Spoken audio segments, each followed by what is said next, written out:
The fighting is over. The screaming is stopped. But the battlefield is far from empty. Crows drop from a gray sky to claim the first bodies. Somewhere in the mud, a horse with a broken leg is still trying to stand. And moving between the corpses, quiet as thieves, are figures who were never soldiers at all. Because in the medieval world, a battle didn't end when the last blow was struck. It ended days later, and what happened in between was often just as brutal as the fighting itself. Unlike a Roman legion with trained medics, most medieval armies had no organized field hospital. A wounded knight might be lucky enough to have his own surgeon travel with him. Everyone else relied on whoever was nearby, a monk, a barber, or a fellow soldier, with a steady hand and a flask of wine to pour into a wound. Amputation was common and terrifyingly fast. Wine or vinegar served as the closest thing to disinfectant. Screaming was expected. Survival was not. Those who couldn't walk were often left where they fell until someone came looking, and in the chaos after a battle that could take hours, nobody had to spare.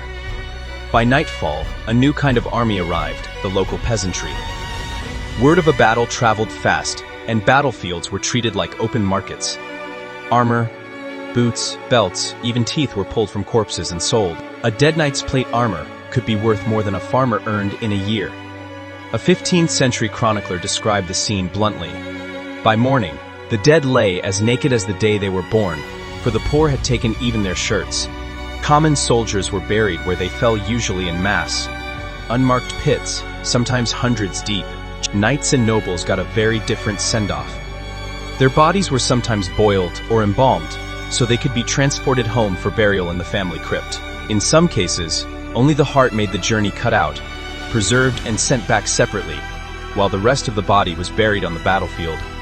If you were a common foot soldier and you were captured, your odds were grim. You had no value beyond being an extra mouth to feed. If you were a knight or noble, you'd just become a walking payday. Capturing an enemy lord alive was often more profitable than killing him. Ransoms could fund an entire campaign. Some knights fought less to kill the enemy, and more to capture one, a strange kind of medieval math, where mercy was really just good business. Within days, a battlefield that once held thousands of men would be picked clean. Weapons were forged, armor resoled, horses recovered and reused. Nature and scavengers erased the rest. All that usually remained were the small things. Nobody bothered to take buckles, coins dropped in the panic.